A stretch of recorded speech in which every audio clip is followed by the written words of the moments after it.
Anthropic built something and then put it in a drawer. Because it was too good at breaking into things. Their own researchers didn't see it coming. Neither did Firefox. The number that keeps catching me is 181, not because it's large, because of what it replaced. The previous version of the same model looked at the same Firefox bugs and found 2 working attacks. That's not incremental. That's a different category of thing. And these weren't fresh vulnerabilities. Firefox has been around since 2004. Some of these flaws have been sitting in old code for years. The model didn't need new material. It just needed to be good enough to see what was already there. Which is the uncomfortable part. Every piece of software carries its history with it. Every patch that almost worked, every shortcut taken in 2009, every dependency nobody looks at anymore. That's all still in there. And now there's a system that can read all of it and figure out which parts are actually doors. Anthropic called this model Mythos, and they made a specific decision not to release it. About 50 companies have access. Apple, Microsoft, that tier. Everyone else doesn't. Which is a genuinely unusual move. The business logic of AI right now is to ship. The revenue is in deployment. Sitting on a model costs money. So when a company that needs revenue looks at what they built and says no, that's a different kind of signal than a policy document about responsible development. The thing I keep coming back to is the asymmetry. Defenders have to find every vulnerability. Attackers only need one. That math has always favored the attacker. What Mythos does is hand that advantage a multiplier. Although the same tool theoretically works in both directions. If you can find 181 attack paths, you can also patch 181 attack paths. That's the argument for giving it to Microsoft. They can use it to harden their own systems before someone else uses it against them. The 50 companies with access are also the 50 companies with the biggest targets on their back, so there's a logic to it. Give the most exposed organizations the best defensive tool and hope the information doesn't travel. Information always travels. Eventually, the question is the lag. How much time does that window buy? 6 months? 2 years? And what does the next version find in the same codebase? Because if going from 2 attacks to 181 is one generation of improvement, the math on the next generation is not reassuring. Someone at Anthropic ran those numbers before they put Mythos in the drawer. OpenAI built a model they named GPT-Rosalind, after Rosalind Franklin, the chemist whose X-ray images were essential to discovering the structure of DNA, and who didn't get credit for it until decades after her death. That's a deliberate choice. It was trained on 50 specific workflows that biologists actually run, not general science questions. The exact sequences of steps a researcher uses to, say, search a genomic database or cross-reference protein structures being the 3-dimensional shapes proteins fold into, which determine what they do inside a cell. Think of it like a phone book the size of a planet, except every entry is a strand of DNA. And knowing where to look is a completely different skill from understanding what you find. Which is part of why research moves as slowly as it does. A geneticist who wants to understand how a gene behaves in brain tissue has to become fluent in neuroscience literature before they can even ask the right questions. Years of reading to get to the starting line of a new problem. And the specific promise here is connecting genes to diseases faster. The gap between identifying a gene that seems relevant and finding a drug that targets it, that gap is measured in decades right now. Decades is not an abstraction. That's how long it takes from we found something to there's a treatment. What I keep thinking about is the specialization problem. Biology has fractured into so many subfields that researchers in adjacent areas can barely read each other's papers. Which means the bottleneck isn't intelligence, it's translation. Someone has to speak both languages. The question is whether a model actually can, or whether it just sounds like it can.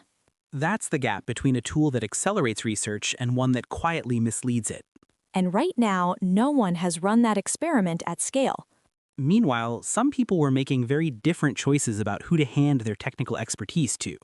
And now they're explaining those choices to a judge.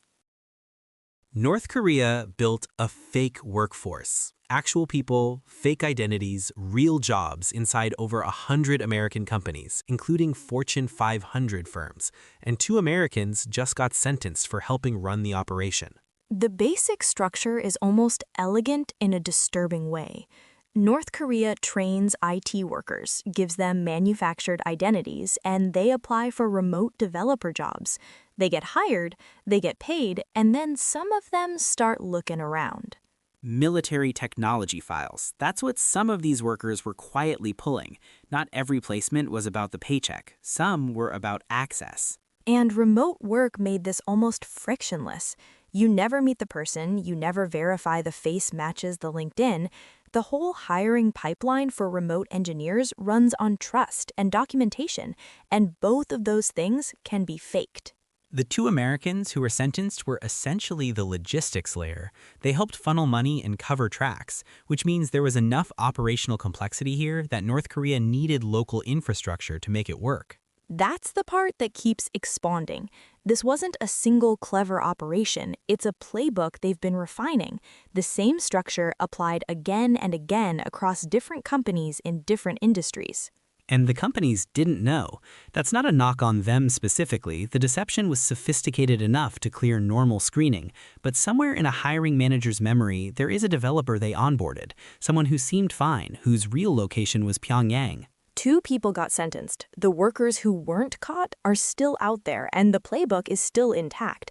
The question nobody has answered yet is how many companies still don't know? One more thing, Charles Schwab just started letting people buy actual Bitcoin and Ethereum. Not a fund that tracks Bitcoin, not a futures contract, the real thing, sitting in the same account as your stocks and your retirement savings. That's not a crypto company. That's where your parents keep their money. The thing about this is who the customer is, not people who've been following crypto for years, people who've never thought about it at all. Millions of people are about to encounter Bitcoin for the first time inside a brokerage account they opened to hold index funds. That's a very different introduction than anything that's happened before. Anthropic just released a tool called Claude Design that takes a plain English description and turns it into a working, interactive prototype. Not a mock-up, a prototype, something you can click through. Without knowing anything about design software. Companies like Figma built entire ecosystems around the idea that design requires skill. You learn the tools, you learn the craft, and that knowledge is worth something. This is a direct argument against that. You describe what you want, and the AI builds it. Anthropic isn't positioning itself as a chatbot company anymore. This is the 2nd or 3rd tool they've released this year that's aimed at owning a piece of a workflow that used to belong to somebody else. And the companies whose workflows those are have probably noticed. So Artemis 2, 4 astronauts just made it back from lunar orbit, the first crewed mission to reach the moon since Apollo, and the heat shield held. The heat shield is the layer of material protecting the capsule during re-entry. When the spacecraft hits Earth's atmosphere at high speed, the friction generates temperatures around 5,000 degrees Fahrenheit, and the shield has to absorb that without failing. Last time NASA tested this, the shield took more damage than expected, so they kept the same design but changed the angle of re-entry. Shallower approach, less time cooking. And it worked, or it appears to have worked. They still need to get the capsule on a table and inspect it closely. But the crew is alive, and the capsule is in one piece, which, after the last test result, is not something anyone was taking for granted. The next step after this is actually landing on the moon, and the gap between those two things is smaller than it's been in 50 years. Sam Altman runs a company called World. They scan your iris to prove you're a real human being and not an AI bot. And they just announced partnerships with Zoom, Tinder, Shopify, and DocuSign. Which tells you something about what those platforms are worried about. All 4 of them have the same problem. They can't tell who's actually a person anymore. Tinder in particular, the idea that you might be talking to an AI that's been trained to seem interesting is not a hypothetical at this point. World is also open sourcing the identity tool, so any developer can plug it in without a formal partnership. which is the play. If enough apps adopt it, eyeball verification becomes the default, and Sam Altman's company becomes the infrastructure layer for proving you're human online. That's the week. A lot happened. A lot always happens. The question is, which of it actually mattered? We'll find out Monday, and if you want to go deeper this weekend, Pulse Deep Dive launches tomorrow. 5 Saturdays, the whole history of AI. Start from the beginning. Have a good one. I'm Knox. Every Saturday on Pulse Deep Dive, one story, the history, the present, and what comes next. Find it wherever you listen. Singularity Pulse is for informational purposes only. Nothing here is financial, legal, or professional advice. Views expressed are our own.